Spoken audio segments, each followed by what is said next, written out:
Welcome to Penny for Your Shots, Conversations and Cocktails with Brilliant Women, the podcast where we uncork the stories and insights of exceptional female leaders from all walks of life. Our goal is to serve up wisdom, tips, and inspiration, and to support each other in rediscovering ourselves and what sets our souls on fire. We'll also share personal memories, paired with friends and a favorite beverage. I'm your host, Penny Fitzgerald, and I believe that the best stories are served up over a glass of wine or a cocktail. So grab a glass, get comfy, and let's pour ourselves into Penny for Your Shots. If you've ever thought it's too late for me, this one's for you. Maybe you've been sitting on a dream for years, or maybe there's a little nudge, just a little whisper that keeps tugging at you. What if I told you that spark isn't random? That it's a true message, that it's a message from your future wiser self who already knows you've got what it takes. It's not too late. In fact, it might just be right on time. First, let's bust that myth of too late. A lot of you know me from my wine tasting days, when I did in-home wine tastings and led a team in doing the same. What you may not know is that I started that job at the age of 40. At the time, I thought, wow, I'm completely pivoting away from my corporate career. I was choosing not to find another job in product fulfillment, sales support, or warehousing. I was stepping into a whole new industry. At age 40, I built my wine tasting team and business to one of the top 3 in the country over the course of the next 18 years. Then, when the business model of the company switched to affiliate only, I was 59, and I thought, what am I going to do now? I certainly didn't intend to go back into a corporate role, and I wasn't at all excited about the prospect of building someone else's empire at the risk of my own. Again. So I began to analyze, what did I miss the most about that? What was I really good at? And how did I help other people? I had started a podcast to tell women's stories and lift others up. And I had this very tiny glimmer that maybe this will lead to something more. Another complete change, and this time at age 59. What I didn't realize in the thick of that moment was that I really wasn't starting over. I was building on all my past experiences and knowledge and becoming wise. I finally can see that all of my life's experiences, the good, the bad, and also the ugly, have prepared me to fulfill my purpose and serve others, to lift women and encourage them to follow their dreams as I follow mine. All these experiences shape who we are, how we move through the world, and we have a choice on how we use that wisdom. Many women, and men too, started their greatest career, or the thing that lights them up, and the world, later in life. Mary Kay was 45 when she started Mary Kay Cosmetics. And after catering out of her kitchen, Martha Stewart launched Martha Stewart Living at the age of 49. Louise Hay started Hay House in her 60s. What do women of a certain age have in common? Along with being a whole lot wiser, frankly, we're less likely to give a shit about what others think. And I mean that in the most positive way. We're more brave than ever, and we allow ourselves the space to be seen and heard. When we set our mind to something, we are less likely to be deterred. As we grow into our wiser selves, it's a perfect time to dream big. What would we do? What could we do? And what do we want? What drives us absolutely bonkers? And what idea do we have to fix that? What places do we want to go? Things do we want to see? Experiences do we want to have? Who do we want to help? And who do we want to hang out with? Who do we want to be? Those dreams, those thoughts, they aren't just random. They're guidance from our future. Guidance from our future wiser self. You've probably heard me say before, there are no questions without answers and no problems without solutions. Well, there are also no dreams without the wherewithal to achieve them. Deep down inside, we know that those dreams were placed there because there are memories of things we've already seen, things we have the ability to achieve and enjoy. They're the vision of what your soul is showing you is possible, what your future self is inviting you to walk toward and enjoy. I truly believe that if you have a dream on your heart, it's because your higher self has already lived it. You're just catching up.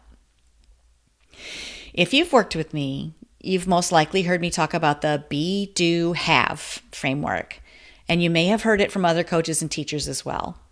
Essentially, you need to be the version of yourself that already is living the dream first. How does she move through the world? What does she tolerate? What's her routine? This moves you into doing the things that she would do. What's her day like? What tasks does she complete? What does she delegate? If she has the freedom to travel with family and friends, is she encumbered by the task of creating the itinerary and checking prices for every flight for everyone on 3 different departure dates? Just in case there's a better option? Is she delegating some tasks and instead using her gifts and passions to create a better life for the people she serves? Would she hesitate about hitting share on the post because she's unsure of how she'll look? Or will she use her voice to lift others, not worrying about those who don't share her vision? And especially not worrying about those who aren't doing the thing. As she focuses on the tasks that use her gifts and serve her people the most, she moves toward the future where she has her dreams in her hands. The next time you hesitate, ask yourself, what would the wiser version of me do? The one who already launched the podcast. The one who already filled the retreat. The one who already showed up, even scared. Then do the thing. Is this always going to feel good? Nope. Will you doubt yourself at times? Absolutely. Will there be haters and trolls? Yes. And guess what? Sometimes you'll hit share and realize you messed up the language or accidentally shared it to the wrong group or intended something completely different. And sometimes those will be happy accidents that lead to a greater good, in spite of your fears and messiness. It's okay not to be perfect. It's okay to be messy. You've heard it a million times. Babies don't just come out of the womb and run. You know the first time you've done anything, it didn't turn out perfectly. This is no exception. In fact, as you begin, you will suck. You may suck for a very good long while. But with practice and getting brave, the better you'll get. And you'll grow. As long as you let your future self guide you and keep the people you serve in mind, you'll make progress. Perfectly imperfect progress. And as you take that first step, the next step will become clear. And the step after that. It's a process. You can't plan it. I'm sorry to my organizational and planning queens. Respect. We're sisters. It's uncomfortable for those of us who like to get our ducks in a row before we take action. Remember, that's just our brains trying to keep us safe and in our comfort zones. The magic and the growth lies outside of that. Trust that when you take that first step, the next will become clear. And remember that you can and need to pivot as you grow. The thing you thought would be well received, it may bomb. Have you ever posted on social media and thought, oh, this is gold. People are going to love this. I love this. Only to have very little traction or crickets. And then some stupid little thing that's out of nowhere, it gets all the engagement. Yeah, same. Remember, we don't control it all. And I'm sorry again, my control freak sisters, I feel you. Say it with me. I can plan, I can prepare and pour my heart into it and still release the outcome. That's none of our business. Come back to that line whenever you start gripping too tightly. Let it be your refrain. Keep serving your people, using your gifts, and following your passion. Imperfect action is still action and way better than wondering if or what will work. Try it. Just take that first step and then the next. So, what have you been dreaming? Have you been dreaming? If not, go to your happy place and start. What have you been putting off? Is there something that you look back on and think, wow, that would have been fun? Is there something your girlfriends know you're amazing for, but you've forgotten? DM me the word go on Instagram, and my handle is Penny for Your Shots. That's with the number 4, and I'll send you some journal prompts to get you thinking. I'm here to talk if you want to noodle some things together. And if you'd like to explore ways to work together and discover or rediscover what lights you up, visit my website, pennyforyourshots.com/about. Or if you just want to get inspired every week, get the occasional cocktail recipe, or hear some positive vibes, become a Penny for Your Shots Insider. That again is at my website as well, pennyforyourshots.com/insider.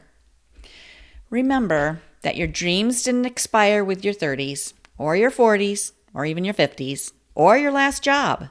You are allowed to start over, pivot, or chase something new right now. And your future self, she's already clapping. Talk soon, sister. Cheers. That's a wrap on this episode of Penny for Your Shots. If you loved today's conversation, don't let the inspiration stop here. Get my weekly insider updates straight to your inbox. It's where I spill behind-the-scenes goodies, exclusive tips, and all the fun stuff I don't always share on the podcast. Sign up now at pennyforyourshots.com/insider. I'll see you in your inbox next Thirsty Thursday. Cheers!